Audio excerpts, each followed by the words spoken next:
Hey everybody, how's it going? It's Noah, and this is another unscripted commentary. I have tried recording this so many times in so many ways, and I'm going to actually stick with it this time. So I'm going to try to keep a good flow, and we'll see how it goes. Today's topic is going to be a little dark, and I just want to give a little preface, even though I normally hate prefaces. It seems necessary in this case. Uh, if you, dear listener, struggle with depression or thoughts of self-harm of any type, please talk to somebody. And I'll post a number for a hotline you can call. Just look for help if that's what you need. Just want to give a fair warning, and we'll go from here. So we have a submission from Sophie here.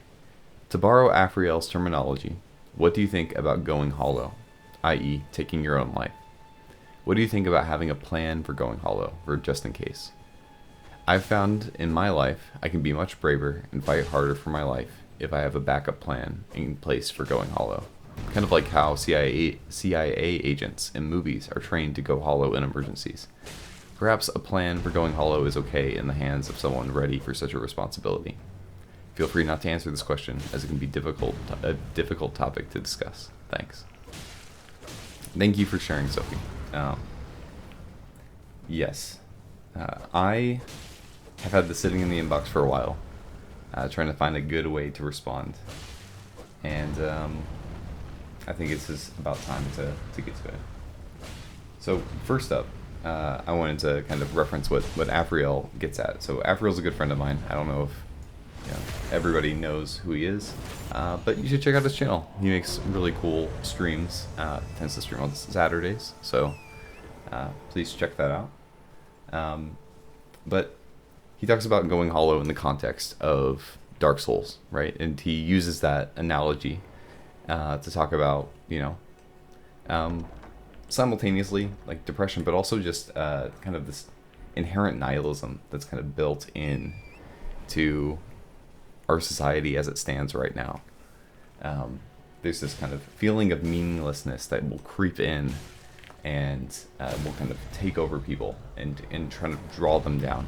It's something I've talked about quite a bit in the past, especially in kind of my video about nihilism. But he puts very specifically the terms of going hollow. When Afriel talks about it, he also kind of references, along with that, suicide as well. And that is kind of a portion of that, this kind of movement towards a self-destroying, state of being. So that's what he would say, I think, and he can correct me in the comments, right?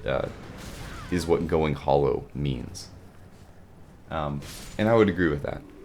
But I think if we talk about going hollow as only referring to suicide, I think you're missing something entirely. This is kind of a larger kind of a nihilistic kind of creeping of everything. So there's kind of two sides to Sophie's question now. One is talking about going hollow, and we can kind of touch on that. But then the other side is like this, how do I treat my life? How do I treat how this is going, and how does that different, right? So we'll go with the going hollow thing. In my experience, there's a moment in my life around high school where I felt like nobody around me really cared about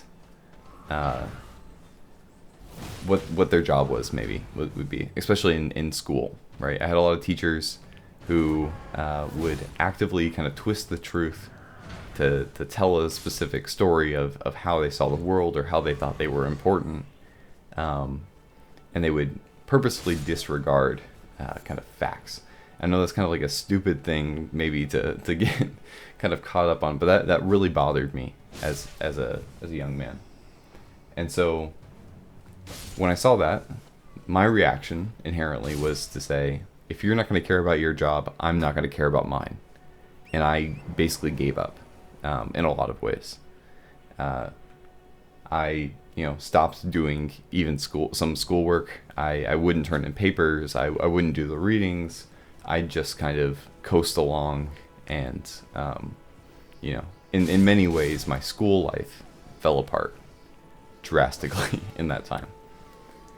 And I would say that's kind of similar to this idea of going hollow. Like there was very much a loss of meaning in every facet of my life, out like kind of growing from that place. I felt like I wasn't able to kind of exist in the world like everybody else could. I felt disconnected in many ways. And it was only when I had encountered meaning once more, when I found people, like teachers, who were passionate about the subjects they taught, and they were seeking truth, and not to just kind of fuel a narrative, but they really wanted to know, even if it made them uncomfortable, what was true, at least to a certain extent. So that's my experience, right? Now, if we kind of turn around, we can kind of say, what is being hollow? And we've kind of already talked about this. It's the loss of meaning.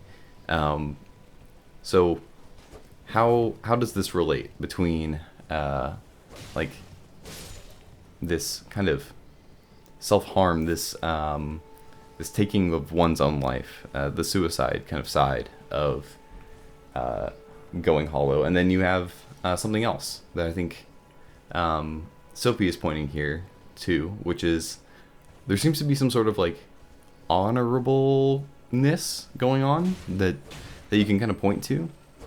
In my mind, this is very different. So G.K. Chesterton is somebody who had a huge impact on me as a human being, and in his book Orthodoxy, which is probably one of my favorite books of all time,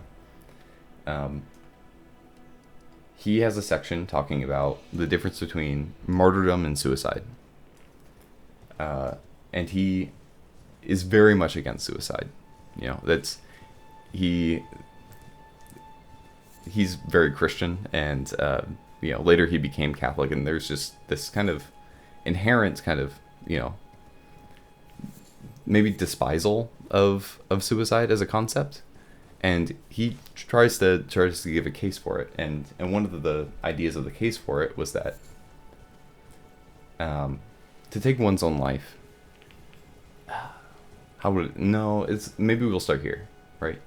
A thief, when he steals something, honors it, because in stealing it, he says that this is worthwhile, right? that you at least are taking some pleasure in it. And every crime, to a certain extent, right, is some crime of passion or hatred or something like there. But there is some sort of like you want something, you're trying to go after something, you're trying to take something, or you're trying to take something away from somebody else, right? There are crimes of resentment and all these things. But suicide seems a little bit different. And Chesterton points this out, that it's almost as if it's despising everything else. And of course there is this element of, deep brokenness and, mental illness that can come into it, right? But I think there is an element of at least this type, right? This hollowness where you are refusing to see the beauty in the world. And, it kind of butts its head up against it. And so he kind of makes this comparison. And then he talks about martyrs, right? Because a lot of people will look at these and say, well, what's the difference, right? These are both people who kind of give their lives. And he says, well, the suicide takes his own life so that, as if he doesn't really care for anything outside, right? It means nothing to him. He insults everyone through the act. The martyr gives up his own life so that everything may continue to live. That he uses his own life as a way to love, right? This isn't an internal thing, it's an external thing. It's not, I can't remember which one, centrifugal and centripetal. But what one is coming in, one is wrapping in on itself, and one is exploding outwards. Um, maybe not the best metaphor, but you know what I mean. Um, that one has this image of love, and one has the image of despair. Hope and despair. These are kind of the two sides.